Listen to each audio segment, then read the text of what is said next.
Next, at 12:23 in the morning on Sunday, May 24th, 1998, is a westbound stack train dedicated to one customer.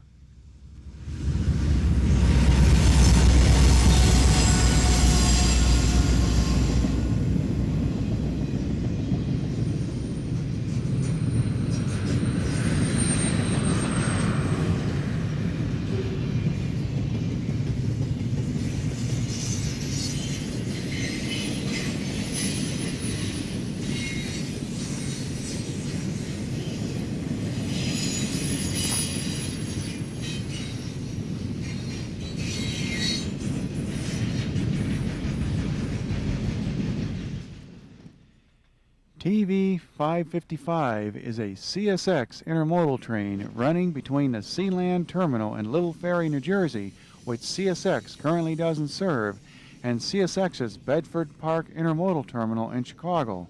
CSX owns Sealand. This train takes the New York, Susquehanna, and Western from Little Ferry to Syracuse, New York, where it is turned over to Conrail.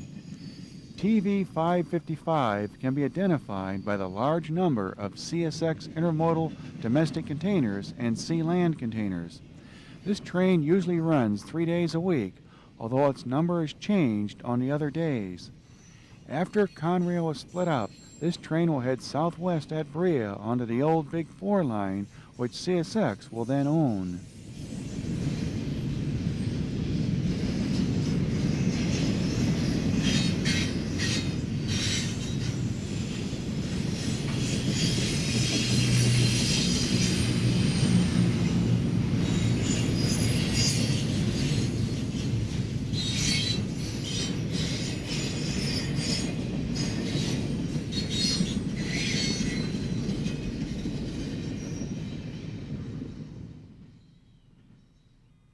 The last of the 5 westbound intermodal trains that originate on Conrail's Boston line is next at 12:55 a.m.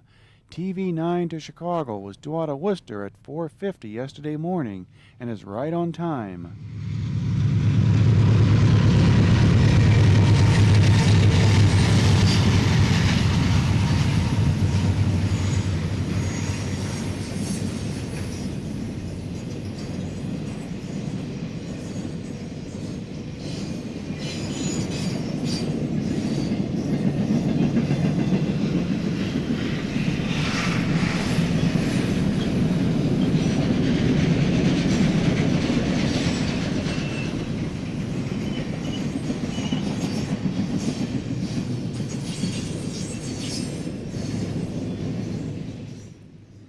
TV9 was begun as TV9S shortly after the formation of Conrail in 1976.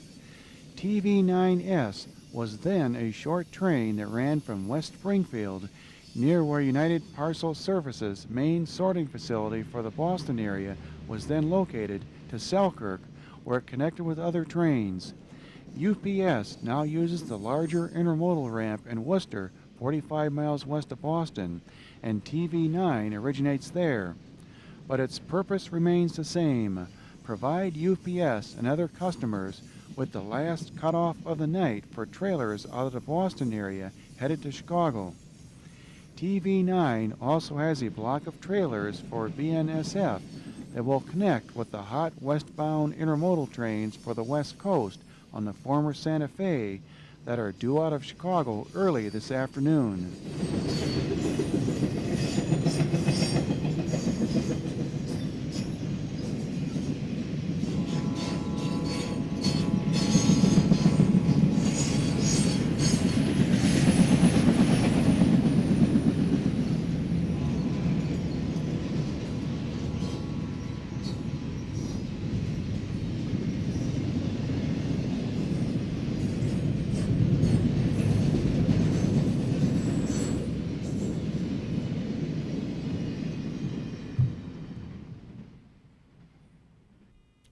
A westbound empty coal train is next on the Chicago line a minute later. Most coal trains heading in this direction through Berea are loads.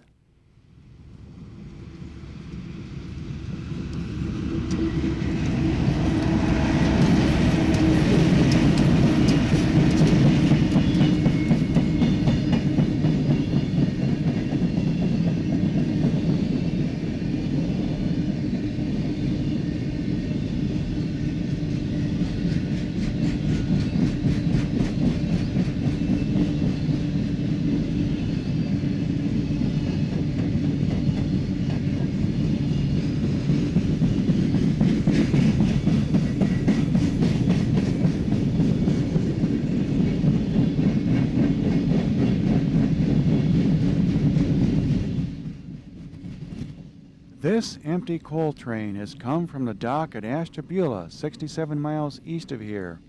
The coal that these gondolas delivered to Ashtabula was moved by lake boat to electric generating plants in Canada owned by Ontario Hydro. XDL 98D is headed to Dickinson, West Virginia. Coal is still mined around Dickinson, which is on Conrail's somewhat isolated West Virginia secondary track, which extends for over 250 miles south of Columbus, Ohio, deep into West Virginia. This former New York Central line will become part of Norfolk Southern after the split-up of Conrail.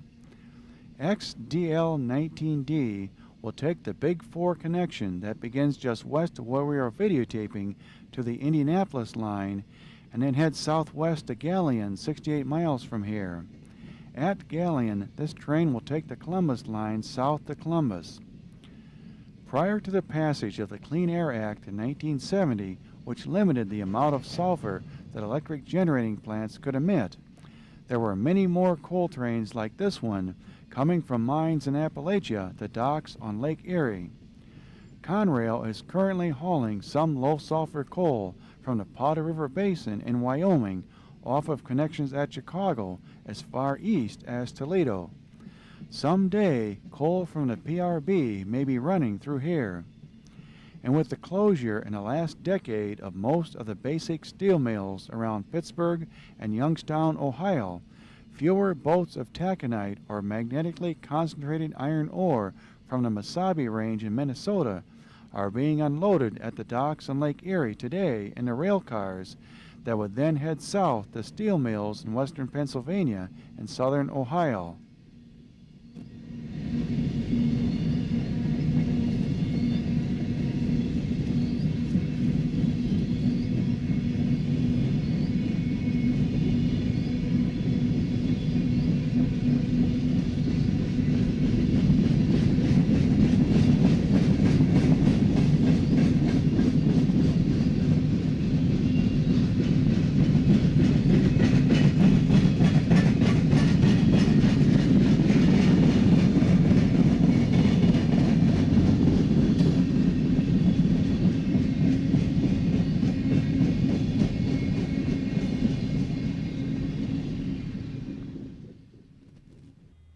Another westbound that worked at Rockport has been waiting on the Chicago line number 3 track that ends just west of us for the empty hopper train to clear and accelerates from a stop 5 minutes later. PIEL 3A has a pair of 2-year-old SD80 Max for power.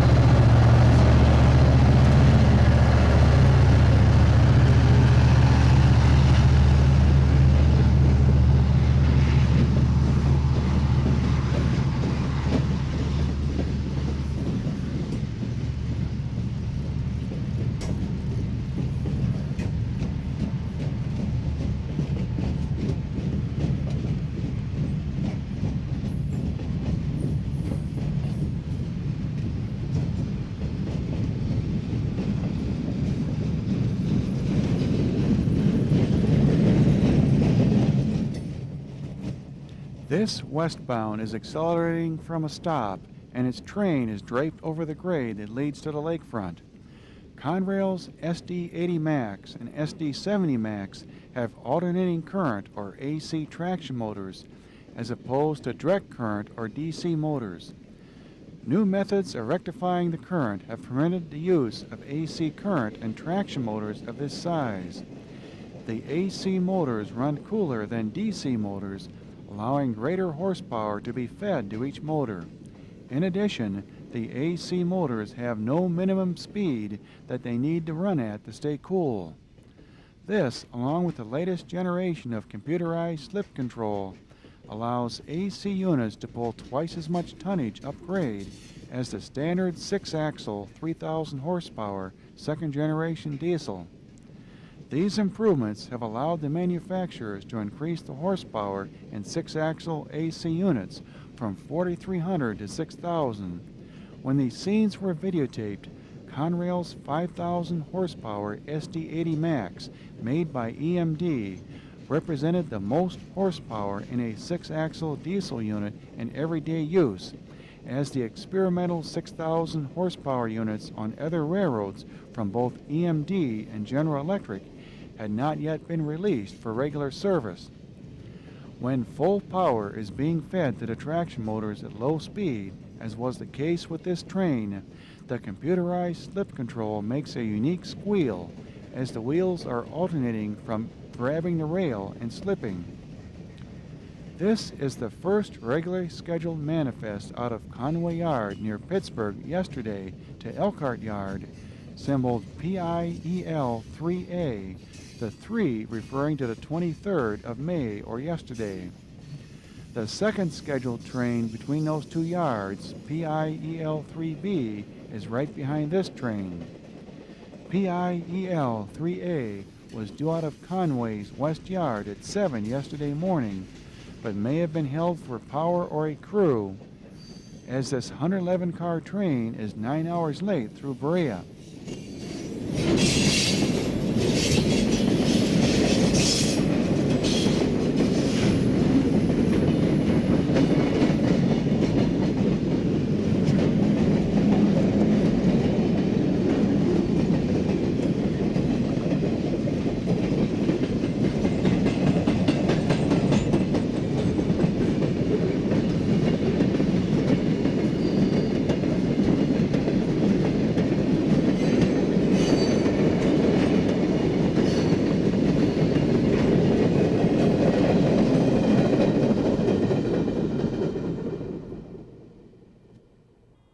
At 1:36 in the morning, the second westbound manifest between Conway and Elkhart charges up grade, led by a gray Conrail Ballast Express C32-8.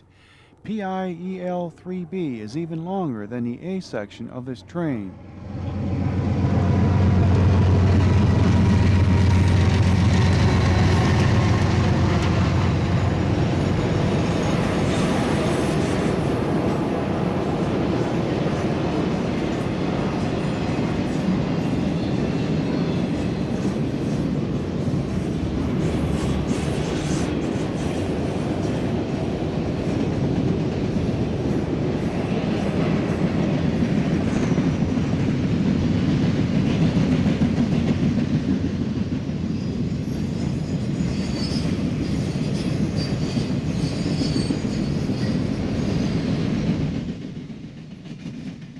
The straying of the gray Ballast Express units from ballast train service is a sure sign that Conrail is short of power. PIEL 3B was due out of Conway Yard at 1 yesterday afternoon and is about 5 hours late. Recently, business has been good enough that Conrail has been holding a few trains around their system for power or crews, but only a few trains are being held, and then only for a few hours. Nothing like the current situation in the West on the Union Pacific. And NS and CSX in the East are also currently holding trains for power and crews. The more one compares Conrail operations in its last days to the other major railroads in the U.S., the better Conrail looks. This 7,900-foot-long PIEL 3B is mostly empties returning to Western railroads via Chicago.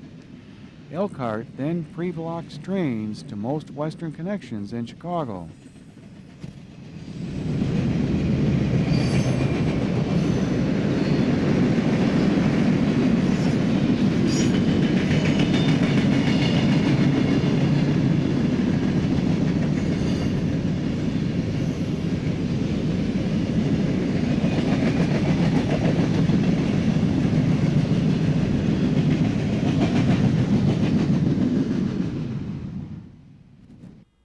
Another good-sized westbound stack train is next at 1:58 a.m. TV 207 has 5,900 feet of containers headed to the Union Pacific's Global 2 container terminal in Chicago that handles containers for steamship companies other than American President's Line, and is running behind pooled UP power in this case a Southern Pacific Jeep 60.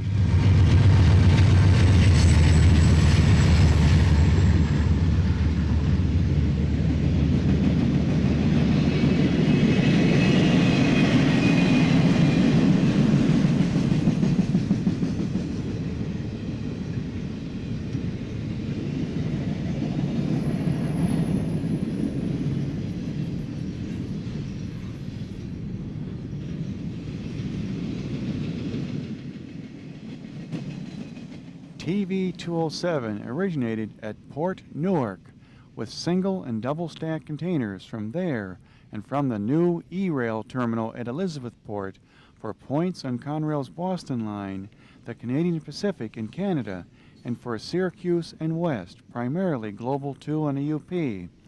At Selkirk, containers for Conrail's Boston line and the CP were set out, and then TV-207 spent up to 7 hours being completely remade at Syracuse. This train left Syracuse yesterday afternoon with blocks for Toledo and Detroit that will be set out up ahead at Toledo, and a large block for the former Chicago Northwestern Global 2 intermodal ramp next to the UP's Proviso Yard located just west of Chicago. TV-207 is 40 minutes early through Berea.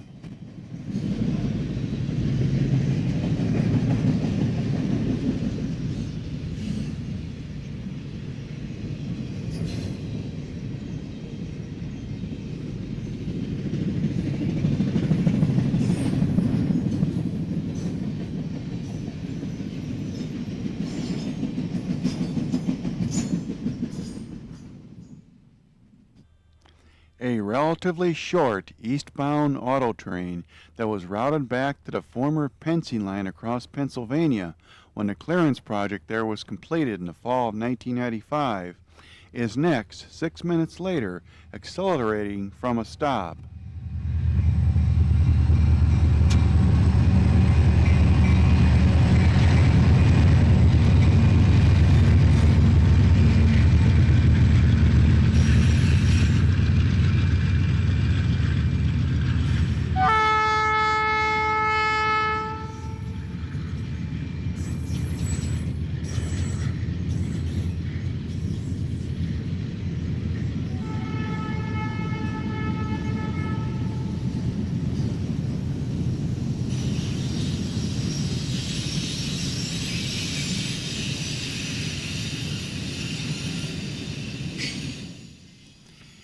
Eastbound ML 440 originated at Sterling Yard north of Detroit and picked up loaded autos at several points in Michigan and Ohio en route to Collinwood Yard on Cleveland's east side. After being reblocked there, ML 440 will head south and then east on the Cleveland line towards Alliance and Pittsburgh with autos for Doremus Avenue and Newark and any autos for export through Port Jersey. Before the clearance project across Pennsylvania was completed, ML 440 ran via Buffalo and the former Erie-Lackawanna Southern Tier line to Doremus Avenue.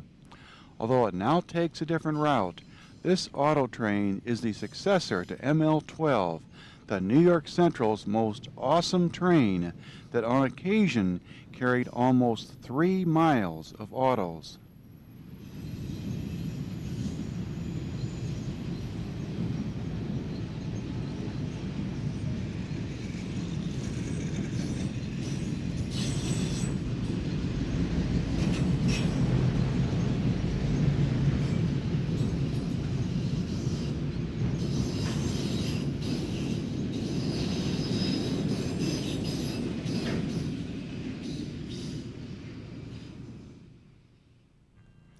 Another heavy manifest from the Belt Railway of Chicago's Clearing Yard was right behind the auto train and heads east on the short line 40 minutes later at 2:20 in the morning.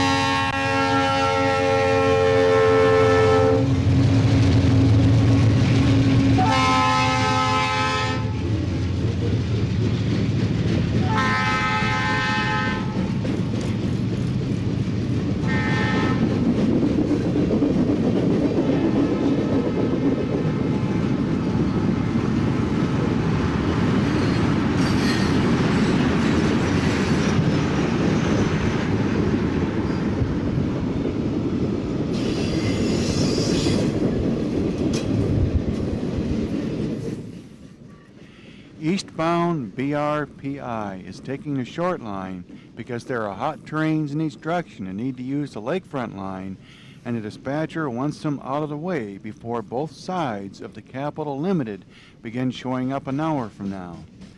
BRPI was out of the Belt Railway of Chicago's Clearing Yard with a solid train for Conway Yard and is about 2 hours late through Berea. With 116 loads, 16 empties, and 12,600 tons, this is a decent-sized train. BRPI has quite a bit of lumber and other wood products on flat cars and in box cars, scrap metal, corn syrup, sugar, soda ash, and potash for making fertilizer, covered hoppers of grain and feed, and chemicals for points east of Pittsburgh. The intermodal trains may be more flashy and given a higher priority, but it is trains like this one that earn the most profit for Conrail. As mentioned earlier, at the time of the merger of the New York Central and Pennsylvania Railroads on February 1st, 1968 to form Penn Central, 40 freight trains a day was about what one could expect through Berea, with 2/3 of those taking the Chicago line west of here. The coming of Penn Central didn't portend any great traffic changes here. Most train symbols initially stayed the same. The Pennsylvania Railroad had 2 through routes for freight trains between the East Coast and Chicago. Gradually, through freight traffic was shifted off of the Panhandle route through Columbus, Ohio, and Logansport, Indiana, onto the former Pensy route, Fort Wayne line south of here through Alliance, and onto this line. Piggyback traffic was also growing in the early days of Penn Central, in spite of their deteriorating track conditions. Remember that the New York Central, with their faster schedules and acknowledged better marketing staff, had just gotten into piggyback in a big way 2 years earlier, in 1966. By the time of the Penn Central merger, it was obvious that the FlexiVan container system, which few other railroads would accept an interchange, was doomed.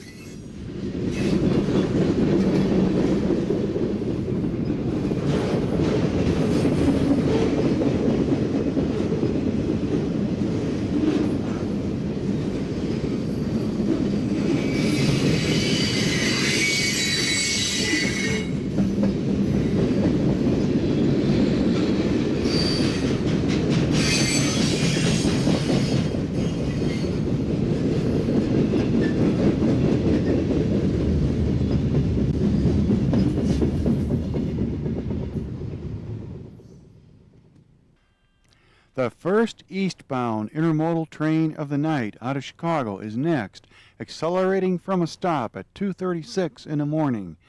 TV24 for Boston has a CSX C40-8W and a C44-9W in the lead.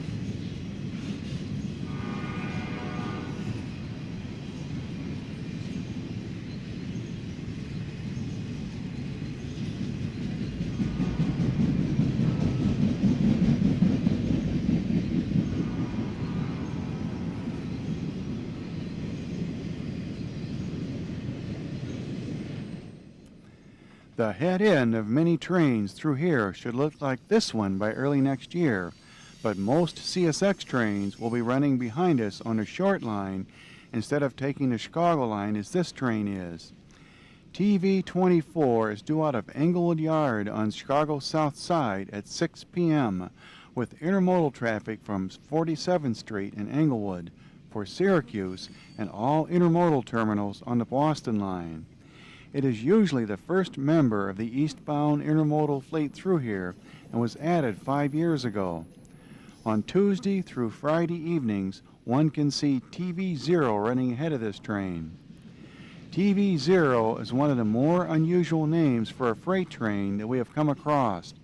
TV0 gets out of Chicago about noon, so one could either call TV0 the last or cleanup train of the previous night, or the first of the intermodal fleet for the next night. TV24 has nearly 7,400 feet of trailers and a few domestic containers, including nearly 50 UPS trailers. By 1970, a good day at Berea might see a dozen freights each way west of here on the Chicago line, a half a dozen freights each way to and from Indianapolis, and around 4 freights each way to and from Columbus that diverged from the Big Four or Indianapolis line at Galion, 68 miles southwest of here.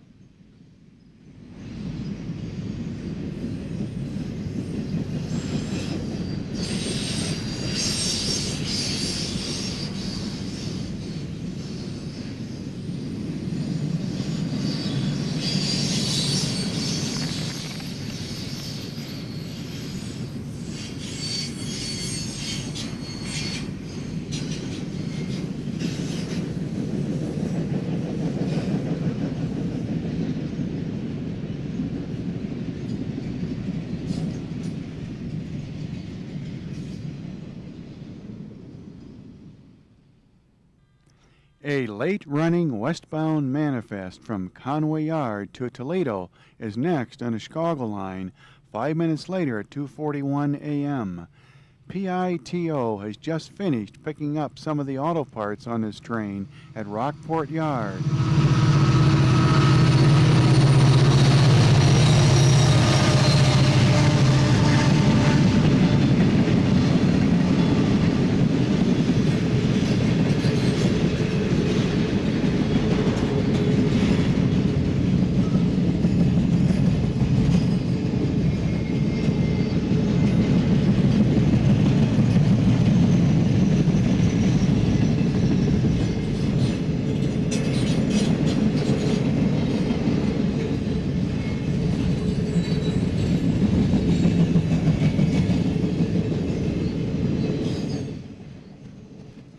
Unless the schedule of this train has been changed, and it may well have been changed, PITO is about 15 hours late.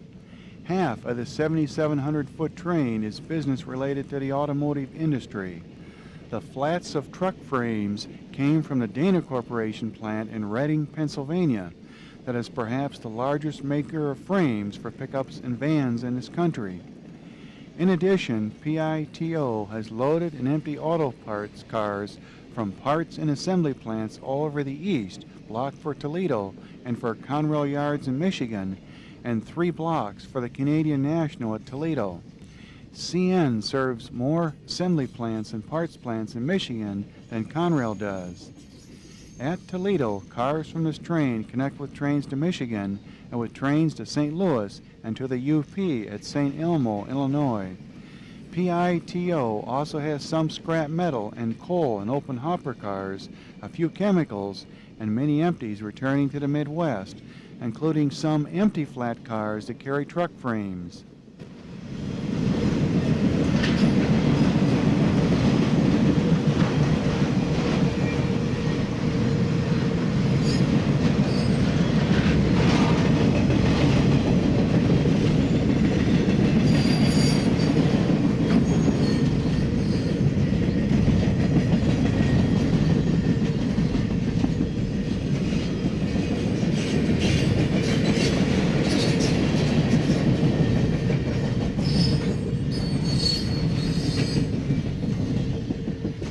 The second member of the eastbound intermodal fleet is next at 3 a.m., heading east on the short line.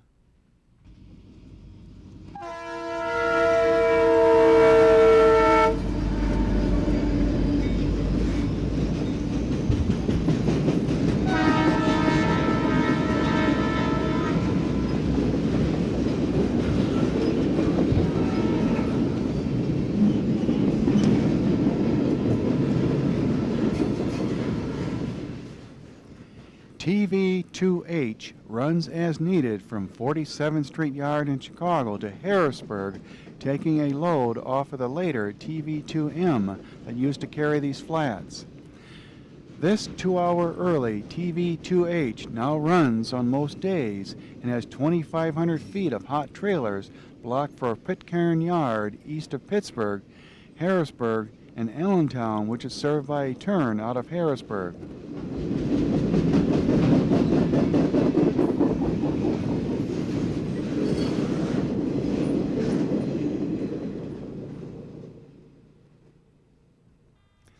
Next is one reason why TV2H was taking the short line.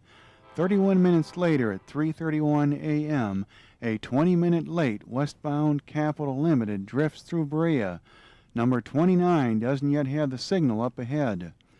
When Amtrak moved the old Broadway Limited off of the former Pensy Main south of here to CSX west of Pittsburgh in 1990, they also established a Capital Limited from Washington, D.C. to Chicago as a separate train west of Pittsburgh and routed it through here.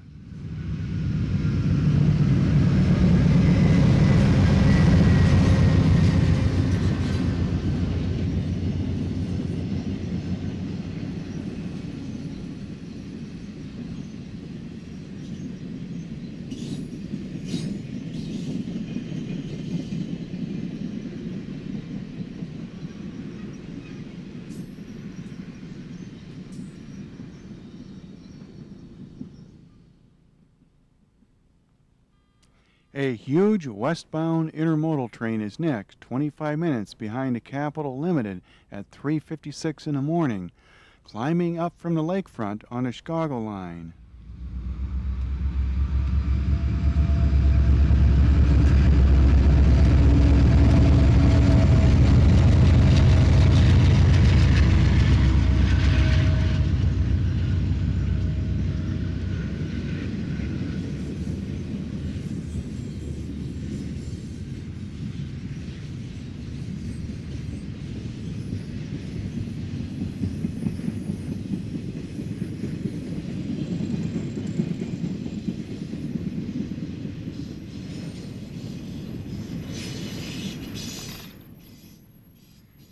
"15 years ago, TV 61 ran from the terminals in northern New Jersey to Chicago, fulfilling the function of TV 11 of today, that is, taking mostly marine containers from the port of New York to Chicago. But in those days, the containers were stacked only one high. Today, TV 61 is a Harrisburg to Chicago train with blocks for Toledo, 47th Street Intermodal Terminal in Chicago, and the Union Pacific's Global One Terminal, which handles all American President's Line business in Chicago. Nearly half of the 7,000-ton, 9,400-foot-long train is single and double-stacked domestic and marine containers, many of which came from the container terminals in northern New Jersey or Baltimore and were set out by other trains at Harrisburg for TV 61 to pick up. And there are quite a few APL containers and ones belonging to Neptune Orient Line, or NOL, which now owns APL, for the UP's Global One Terminal on TV 61. In the waning days of the New York Central, or 30 years ago, you had 4 intermodal trains, known as supervan trains, that carried both flexivan containers and conventional trailers on flat cars through Berea in each direction on most days. By 1970, that number had risen to 6 each way on peak days, with 3 of these headed towards Indianapolis or Cincinnati. Penn Central was also down to about 6 passenger and mail trains in each direction through Berea in 1970, and a year later the passenger count would be reduced by Amtrak to only the Lakeshore Limited. 10 years later, Conrail was still running 6 intermodal trains in each direction through here, but they were now called TV trains for trail van trains, with many having the same symbol and endpoints as today. And the TV trains of 1980 through here were much longer than the supervan trains of the early Penn Central years.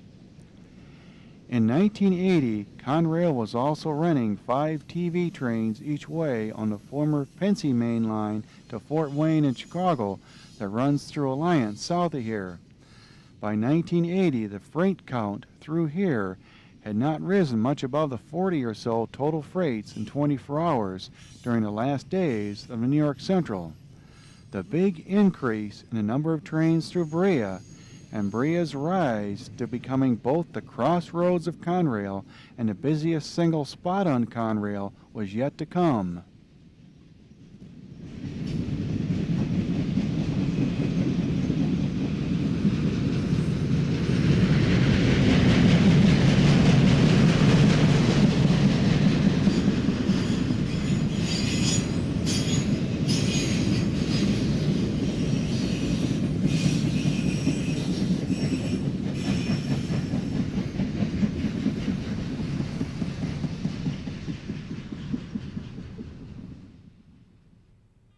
An extra section of eastbound stack train TV204, symboled TV204X, is next at 4:08 in the morning, pulled by a C40-8W and a 10-year-old B40-8.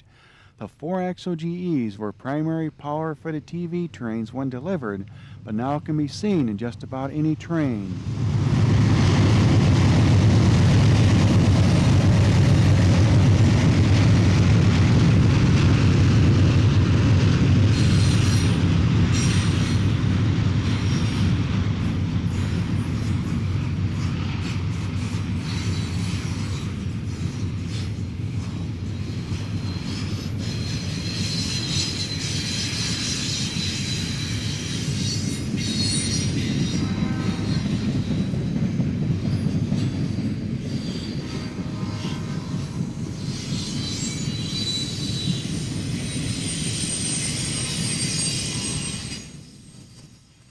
TV204X has containers from connections in Chicago, primarily BNSF and Union Pacific, received at Ashland Avenue for the container terminals at Croxton and Kearney, where TV204X is headed.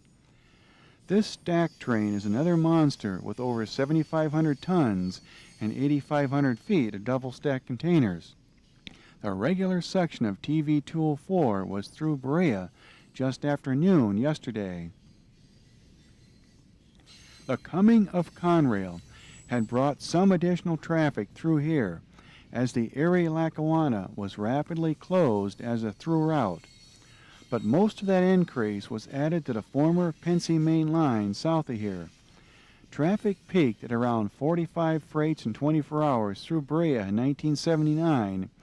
Then the recession of 1980 hurt the boxcar traffic on both of Conrail's main lines between the east coast of Chicago, and dropped the number of freights through here to less than 20 in each direction on most days. The recession increased Conrail's deficits. To reduce costs, Conrail in 1981 began transferring Chicago-bound manifest and intermodal trains off of the former Pensy east-west main line through Alliance, 57 miles southeast of Cleveland, where the Fort Wayne or former Pensy Main and Cleveland lines intersected, to the Cleveland and Chicago lines west of there.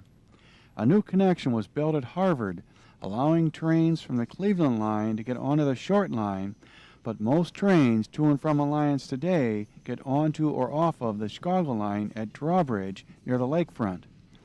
By 1984, all Chicago and Toledo-bound trains out of Pittsburgh and Philadelphia on the former Pensy were running through Berea. Adding another 9 or 10 trains in each direction, including up to 5 intermodal trains in each direction, to the tide of trains already running through here. Berea had truly become the crossroads of Conrail and the busiest single point on Conrail's system.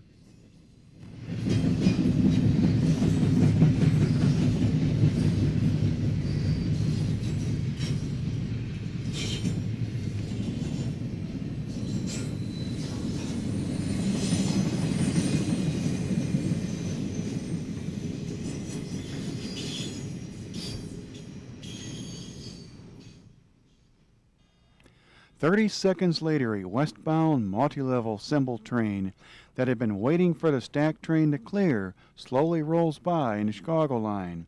ML403X doesn't yet have the signal up ahead and will come to a stop before it gets the signal.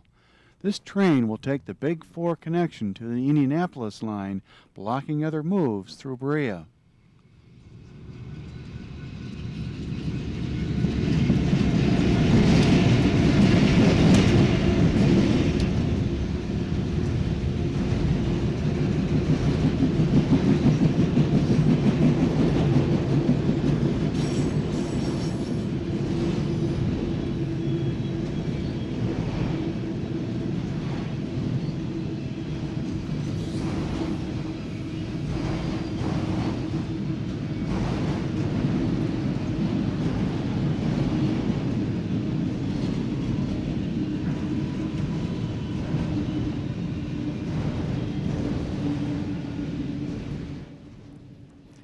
ML403X is an extra or second section of ML403. The regular section of ML403, which runs from Metuchen in northern New Jersey to Columbus via Selkirk and Buffalo, was through here early yesterday afternoon. This extra originated at Collinwood Yard, thus it was symboled as an extra instead of as a second section of ML403. And it has more than loaded and empty auto racks on it. It looks like the yardmaster at Collinwood cleaned out his yard of anything headed to Columbus or to Honda at nearby Marysville. The Honda assembly complex at Marysville consists of 2 assembly plants, an engine plant, and the original motorcycle plant, and is one of the largest auto assembly complexes in this country. Honda was the first Japanese manufacturer to open a new assembly plant in this country, and the Honda Civic built at Marysville usually competes for top-selling car each year. ML403X has 35 loads, 50 empties, and is nearly 7,200 feet long. 22 of the empty auto racks on this train are headed to Honda at Marysville. The rest of the train, including 19 loaded and 17 empty auto racks, are for Buckeye Yard in Columbus. ML403X will slowly roll to a stop and have to wait for a minute to get the signal for the Big 4 connection.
By 1983, Conrail's business was beginning to shake off the effects of the recession, and when Conrail was finished transferring Chicago-bound trains from the Fort Wayne line to the Chicago line through here a year later, there were over 60 freights running through Berea on a good day.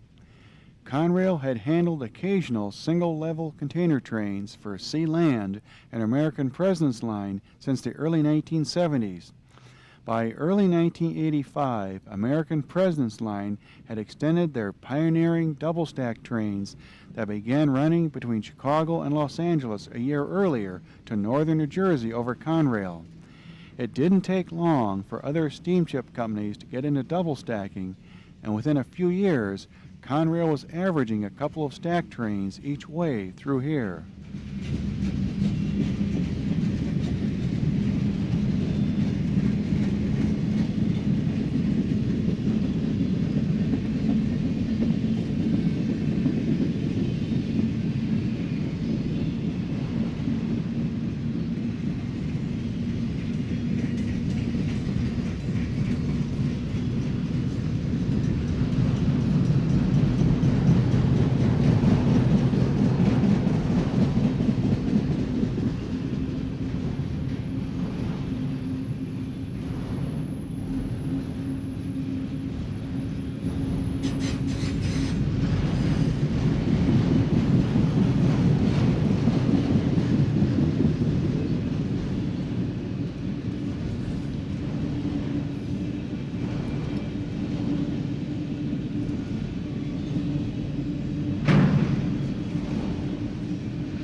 Amtrak's hour late eastbound Capital Limited is next 5 minutes later.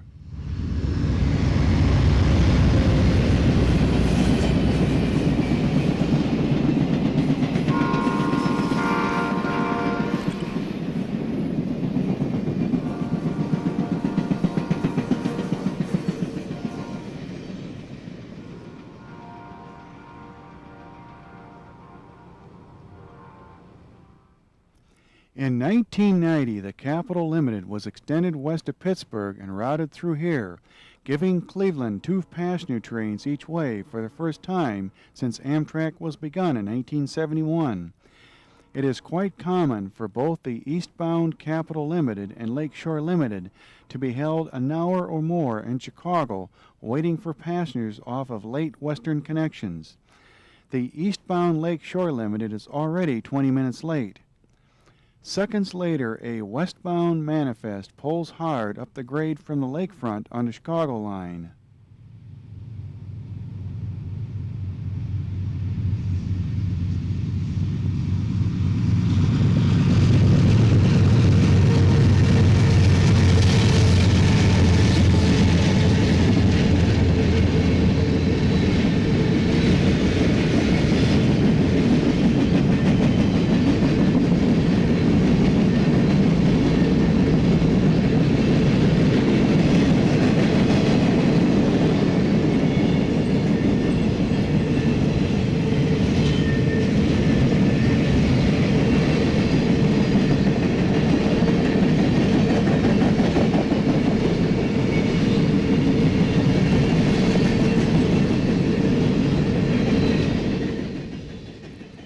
PIPR is a solid train from Conway's West Yard for the Union Pacific in Chicago.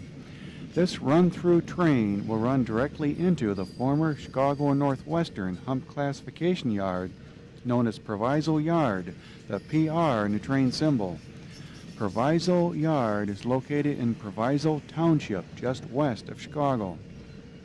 The Union Pacific took over the Chicago Northwestern 3 years ago in the spring of 1995. PIPR is mostly empties, including many covered hoppers that carried soda ash, grain, and feed in the opposite direction, but does have 16 long flats carrying new rail from the U.S. Steel plant at Steelton, just south of Harrisburg.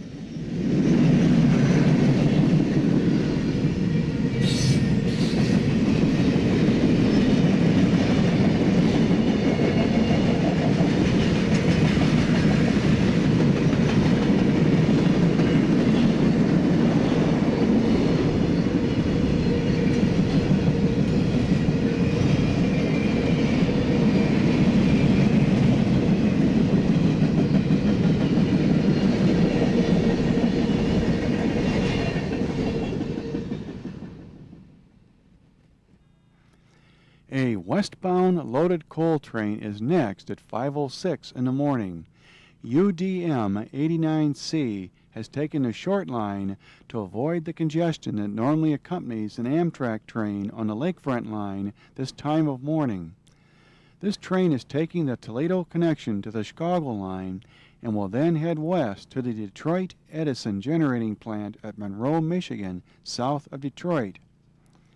An eastbound manifest is waiting at the signal bridge just west of the railfan parking lot for this train to clear so it can use the short line, which is single-tracked just east of here. UDM 89C is led by a pair of SD80 Max.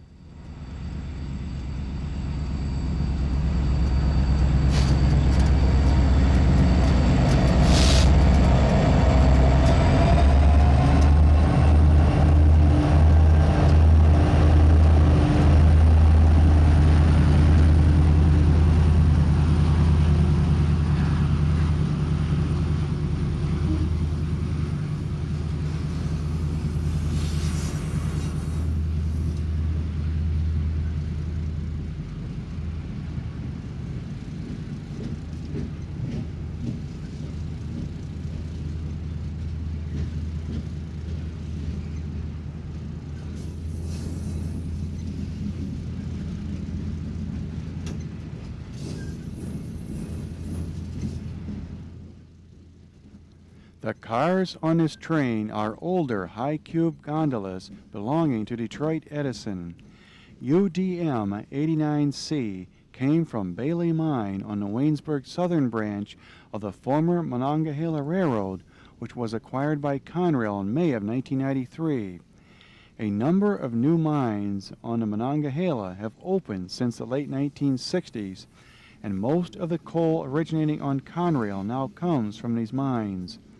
This coal is high in BTUs and has a medium sulfur level, allowing it to successfully compete with lower BTU western low-sulfur coal at electric generating plants in the east. Bailey Mine is the largest underground mine in the U.S. and loads as many as 6 trains a day. Until about 3 years ago, some of these Detroit Edison trains ran up to 20,000 tons, using Detroit Edison's own power and radio-controlled slave units. To comply with the latest regulations restricting the amount of sulfur that generating plants can emit without installing expensive scrubber systems, the plant at Monroe also burns low-sulfur coal from the Powder River Basin in Wyoming, turned over to Conrail by BNSF and Union Pacific at Chicago.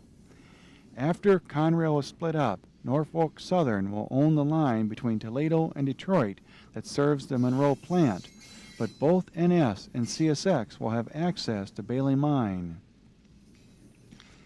Even after the advent of the Flexivan trains in 1958, the hottest westbounds through Berea were the trains that handled forwarder merchandise from freight houses in the east to connections at Chicago and East St. Louis. LS1 from New York City to Chicago and SLX1 from New York City to East St. Louis were both due through Berea in the middle of the afternoon in order to give second morning delivery at Chicago and second afternoon delivery in East St. Louis. LS3 from Boston to Chicago ran through Ontario until about 1969 when its symbol was changed to BC1 and it too was routed through Berea. Before the freight forwarders began to lose their business in earnest to the less than full truckload or LTL truckers and upstart United Parcel Service in the late 1960s and early 1970s, SLX1 would roll through here with a good-sized block of 40-foot boxcars filled with hot forwarder traffic, and LS1 would follow with over 100 boxes full of merchandise, with both trains filled to 150 cars with empty refrigerator cars or reefers for western connections.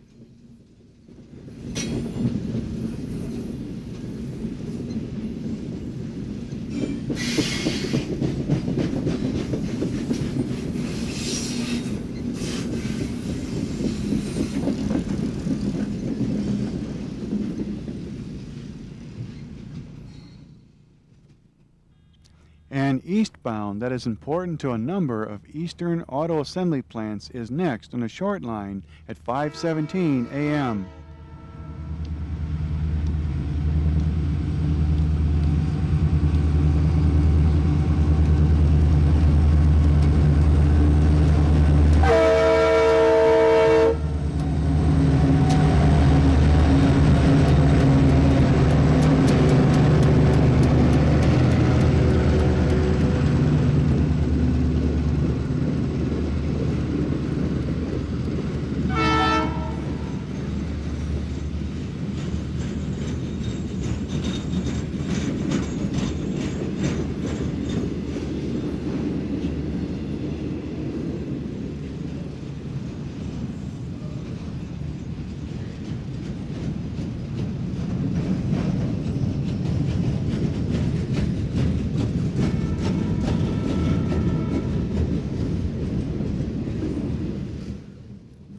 This eastbound on the short line is accelerating from a stop and will slowly roll through the myriad of turnouts that it must take to get from the Chicago line to the short line via the Toledo connector. Although railroads have lost much of their auto parts traffic with the emphasis on just-in-time delivery and smaller size shipments, Conrail still handles a lot of auto parts. And few trains on Conrail handle more loaded or empty parts cars than this one. TOMY originates at Stanley Yard in Toledo off of connecting Conrail trains from Michigan, Chicago, and East St. Louis, and is headed to Motor Yard located in Bedford, Ohio, the MY in the train symbol. Bedford is 20 miles south of Cleveland on Conrail's Cleveland line. Chrysler's Twinsburg stamping plant is located nearby, as are several other auto parts plants. Norfolk Southern and Canadian National also have trains that they deliver to Conrail at Toledo that connect with this train. Half of the 7,800-foot train is the distinctive but aging high-cube auto parts cars returning from assembly plants in Michigan and all over the greater Midwest to the parts plants around Bedford. Besides a few general merchandise cars for Motor Yard, TOMY also has a block of older hopper cars that are probably being used in ballast service. The carload movement of auto parts may have decreased in recent years on Conrail, but the movement of finished vehicles by Conrail and the American railroads in general is at an all-time high. The enclosed auto racks have led to less pilferage in transit, and the movement of most finished autos in dedicated trains has led to more reliable timekeeping and reduced damage by keeping them out of hump yards, resulting in a big increase in the railroad's market share of the movement of finished vehicles. And it doesn't hurt that as some assembly plants have closed, the remaining ones are larger and have longer hauls for the finished vehicles. On some interstate highways in the West, you won't see any auto carriers on the highway unless there is a nearby distribution center where autos are unloaded from rail cars on the highway carriers. Some auto parts are moved on the intermodal trains through Berea also, helping to pick up the slack from the lost carload parts business. Besides imported parts in containers on the stack trains, some trailers and domestic containers carry parts produced in this country, and the biggest share of Triple Crown's business is auto parts. Triple Crown operates the road railers on Conrail and Norfolk Southern and is jointly owned by both railroads. Triple Crown road railer RR-282, which will be through here in 15 minutes, is almost all auto parts from parts plants in Michigan to assembly plants on the East Coast, particularly Chrysler's assembly plant in Dover, Delaware, that Conrail also serves directly by rail.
Amtrak's 90-minute late Lakeshore Limited from Chicago to New York City is next, 5 minutes later at 5:22 a.m.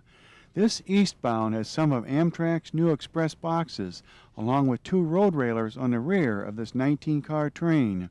The passenger cars are a mixture of Heritage, Viewliner, and Amfleet equipment.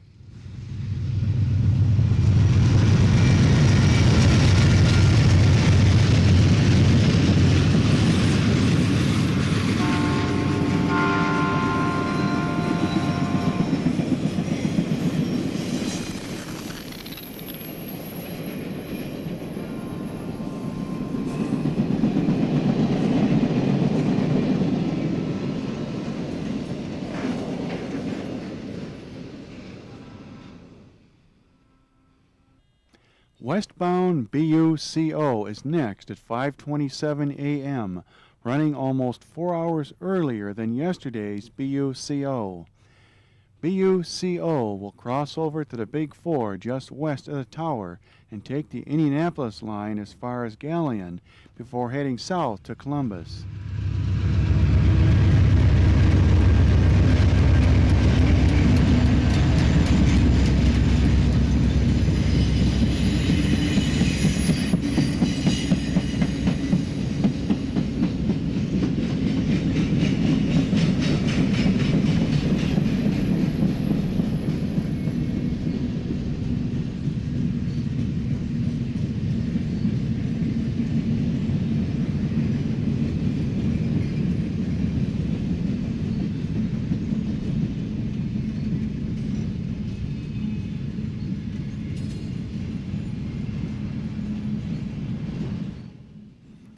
Today's BUCO from Buffalo to Columbus is over an hour early through Berea.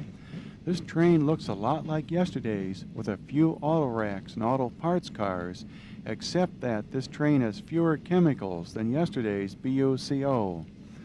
The parts cars are predominantly loaded boxes from Canadian connections at Buffalo and mostly empty boxes returning to connections at Columbus and Cincinnati.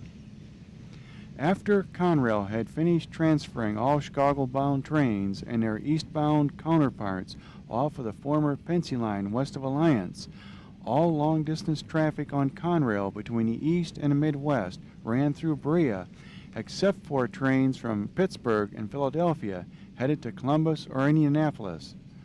With 65 freights on a good day in the mid-1980s, Berea, once considered the busiest tower on the New York Central, was now the single busiest point on Conrail and truly the crossroads of Conrail. And with the double-stack revolution in its infancy in the mid-1980s, the stage was set for further growth. 2 to 4 stack trains in each direction in 24 hours carrying primarily marine or steamship company containers is now the norm here, and the number of domestic containers and truckers' trailers seen at Berea has grown rapidly in recent years, particularly since 1994. 2 pair of road railers have been added on weekdays since 1994 also.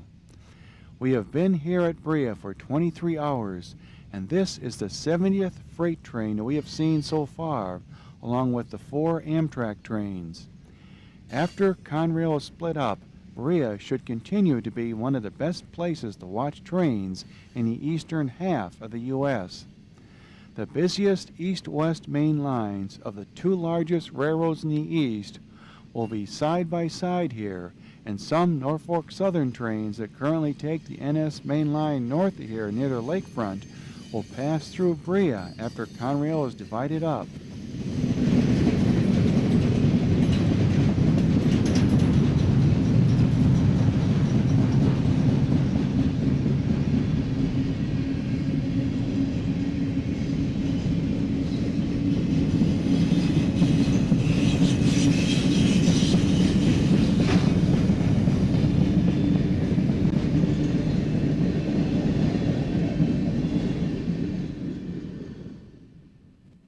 An eastbound road railer is next 5 minutes later.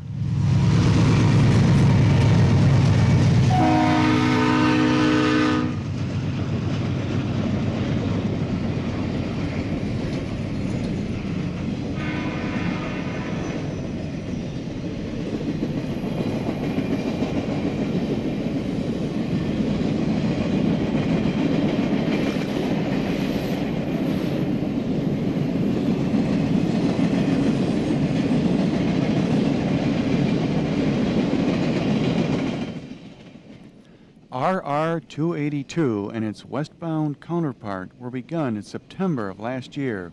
This train runs from Willow Run, 26 miles west of Detroit, on Conrail's line that runs east-west across Michigan to Rutherford Yard east of Harrisburg. Almost all of these Triple Crown road railers are carrying auto parts for East Coast assembly plants. They will be trucked over the highway from Rutherford or continue on a connecting road railer train to New Jersey.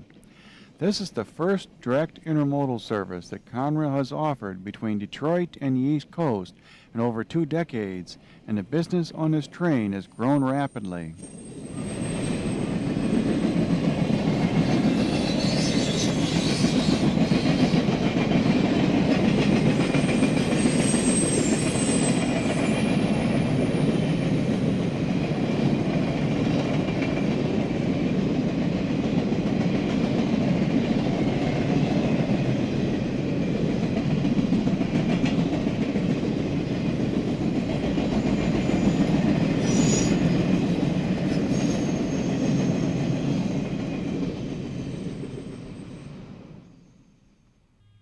9 minutes later at 5:41 a.m., another westbound stack train charges through Berea behind more UP power at near the allowable speed of 40 miles an hour.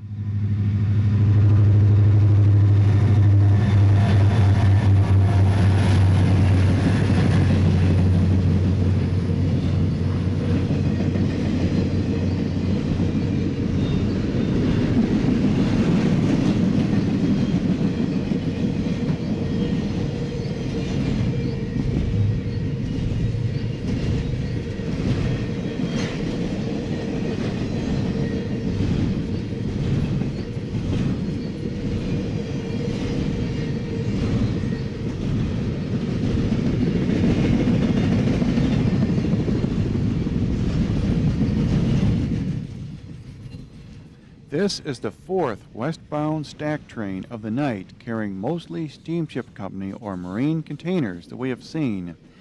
TV 263 is a Friday-only train out of Kearney and Croxton for Burlington Northern Santa Fe in Chicago.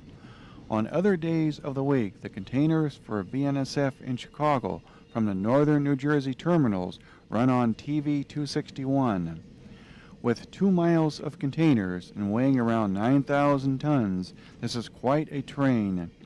TV 263 worked at Syracuse and has blocks for both of BNSF's yards in Chicago that handle marine containers at Cicero and Corwith.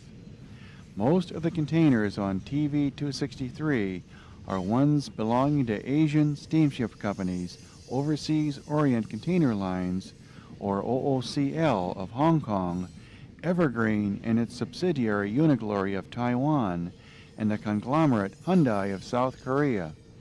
Most of the containers for the former Burlington Northern Yard at Cicero will be heading to ports in the Pacific Northwest, taking BNSF west of Chicago, and many of the containers in the block for the former Santa Fe Yard at Corwith will be taking BNSF to Los Angeles.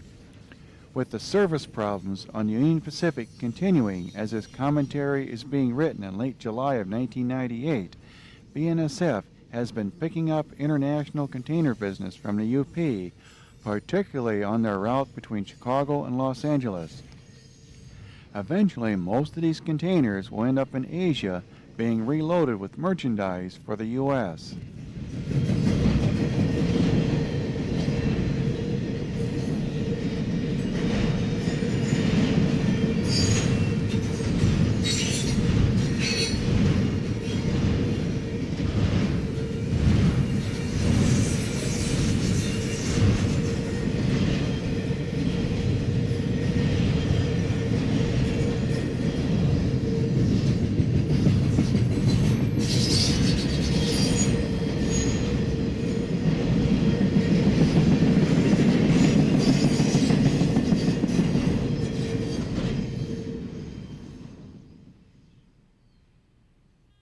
Another eastbound empty coal train from the Detroit Edison generating plant at Monroe, Michigan is next 16 minutes later at 5:57 in the morning.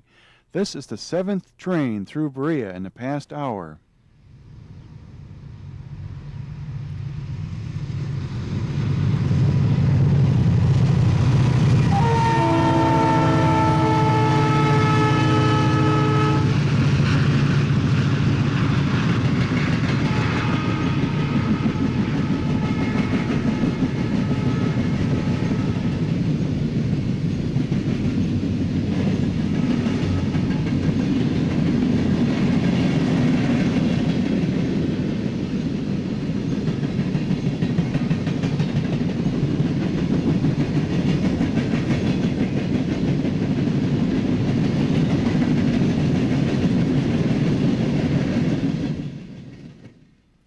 UDM 4DD is routed via the Lakefront line to Drawbridge and then southwest on the Cleveland and Fort Wayne lines to Conrail's recently enlarged yard at Shire Oaks south of Pittsburgh for staging. Shire Oaks stages or holds empty coal trains that will load at mines on the former Monongahela, including Bailey Mine where this train will load.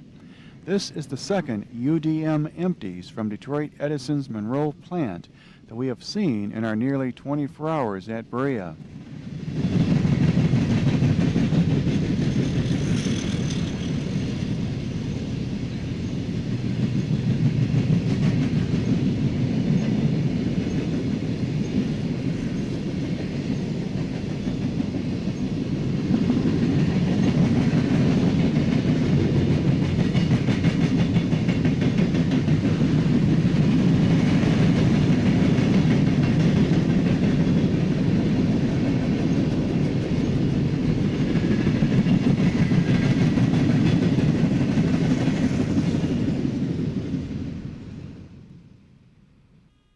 A 7,800-foot-long eastbound TV-2M is next at 6:29 a.m. as we move to a vantage point west of the tower.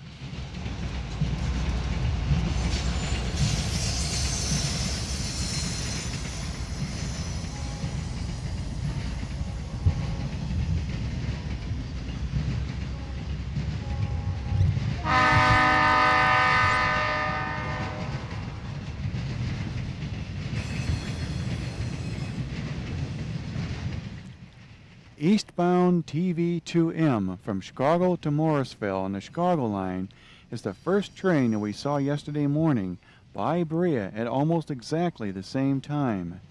Before TV-2M can clear, a westbound road railer rolls by on the short line headed to the Chicago line on the Toledo connection.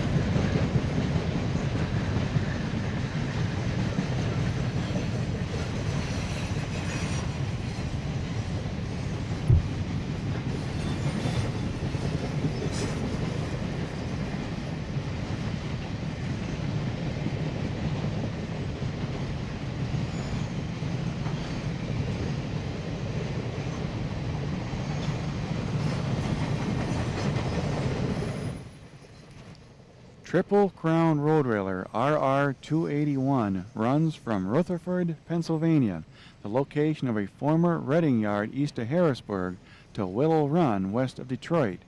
Some of these trailers are carrying auto parts from parts plants in the east to assembly plants in Michigan. RR-281 is nearly 3 hours early. This train was begun just last fall. 5 years ago, Conrail bought half of the Triple Crown Road Railer business from Norfolk Southern. Norfolk Southern will own all of Triple Crown after Conrail is split up. The current Triple Crown terminal at Crestline, 63 miles southwest of here on the Big Four, where the other pair of road railers through Berea run into or originate from, will be moved to Sandusky, Ohio, 46 miles west of here on the Chicago line, which NS will then own.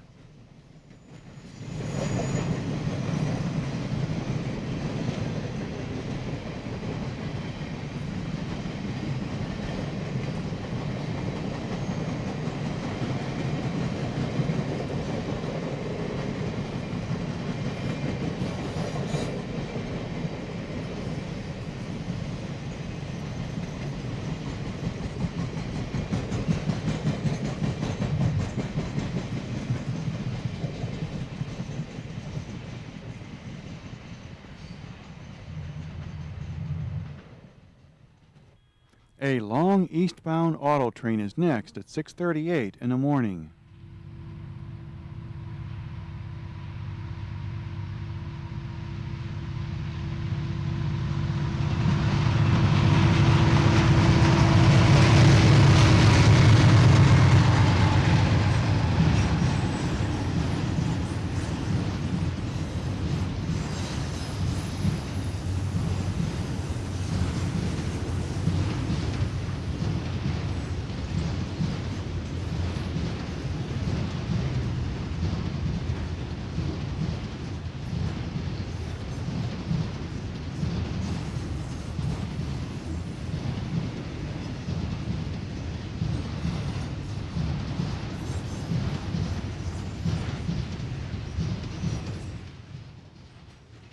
Today's ML 480 is 80 minutes earlier and considerably longer than yesterday's train.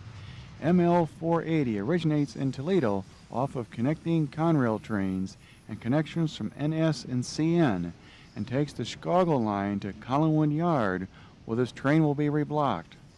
Out of Collinwood, ML 480 will have autos for Port Newark, Ridgefield Heights, and Doremus Avenue in Newark, all located in northern New Jersey. ML 480 may also handle containers east of Collinwood. The earlier ML 440 with autos from Sterling and Detroit also terminates at Doremus Avenue, but runs via Pittsburgh instead of continuing on the Lake Shore route via Buffalo and Selkirk as this train will.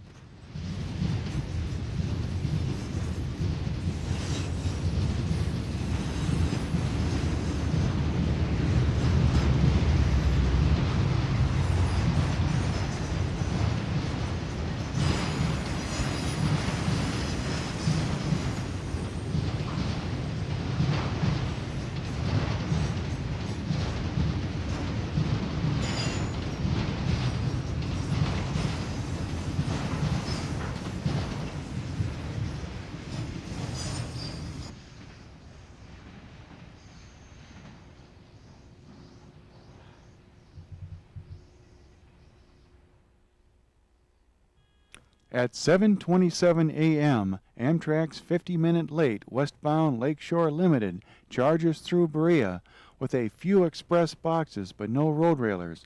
Number 49 is through here 25 minutes earlier than yesterday's Lakeshore.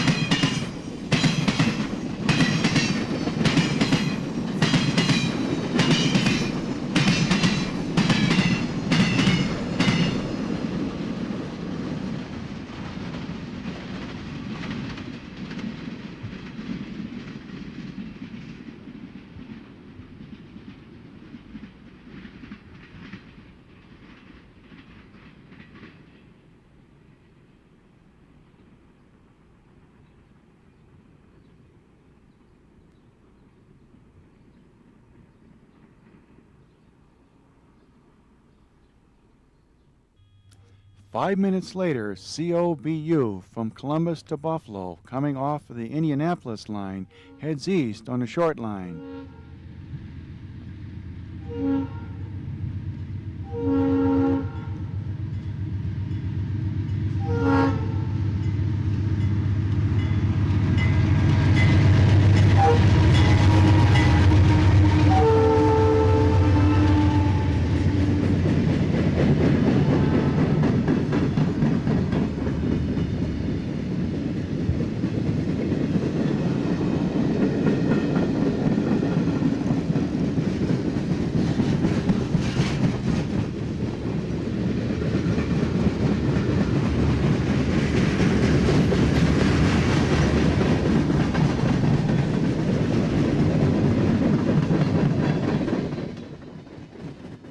Today's COBU is nearly 6 hours earlier than yesterday's COBU and is 2 hours ahead of its scheduled time through Berea. This eastbound will work at Parma Yard up ahead before continuing on the short line to Collinwood Yard, where the short line again joins up with the Chicago line. We have been at Berea for 25 hours and we'll get to see 3 more trains at Berea, all members of the eastbound intermodal fleet that were through here at just about the same time yesterday morning. Not double counting trains seen twice, such as the COBU.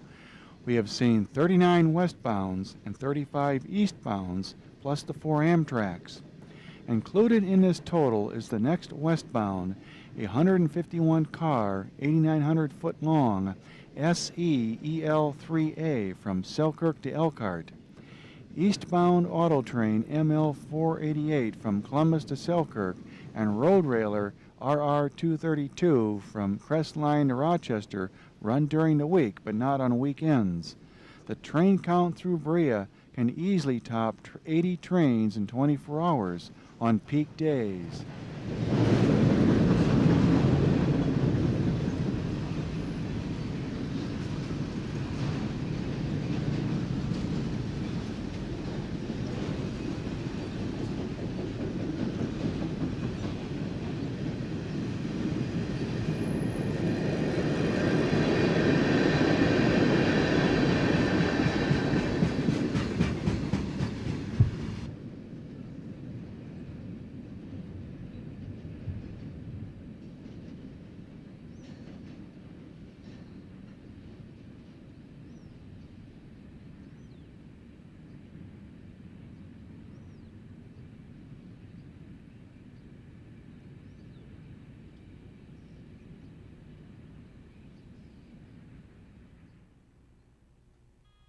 Eastbound TV-12 is next at 7:49 in the morning, as seen from the railfan parking lot that has been closed to railfans since this was videotaped in May of 1998.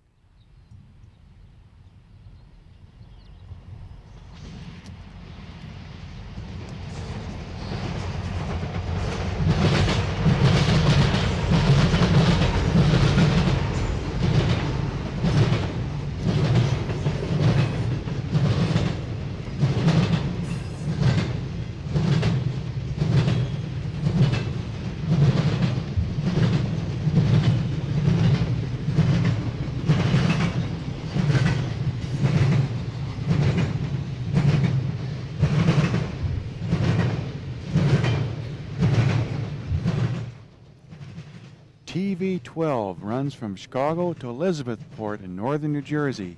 Today's TV-12 is considerably lighter than yesterday's train. Only on certain parts of the former Santa Fe main line to Los Angeles can you see as many trailers and containers on one rail line as you can see on Conrail's Chicago line west of Berea. And nowhere on Conrail can you see more trains or more variety than at Berea.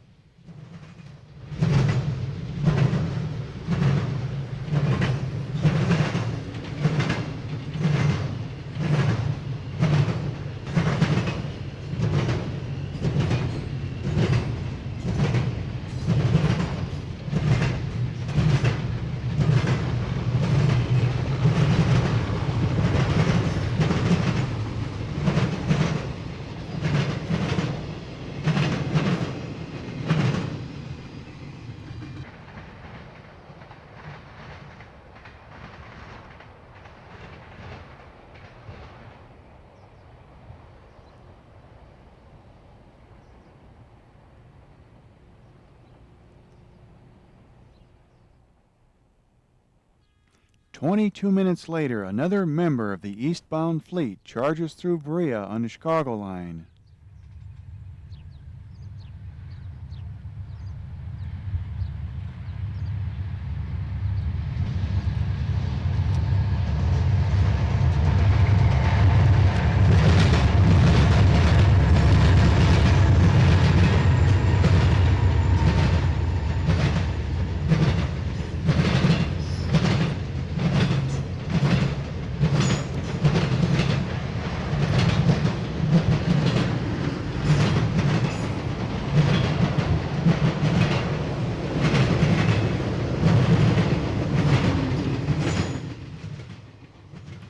This Saturday night departure of TV-78 out of Chicago is much smaller than Friday night's train, which was through here 45 minutes earlier yesterday morning.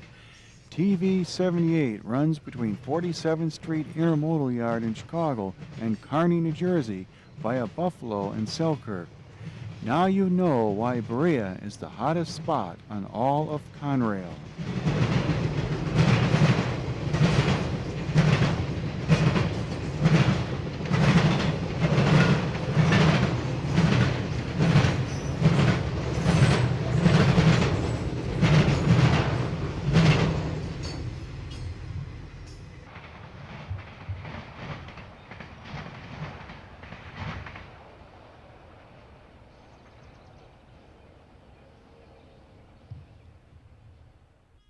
Our last train at 8:35 a.m. is eastbound TV-22, with intermodal traffic from Chicago for Harrisburg and Baltimore.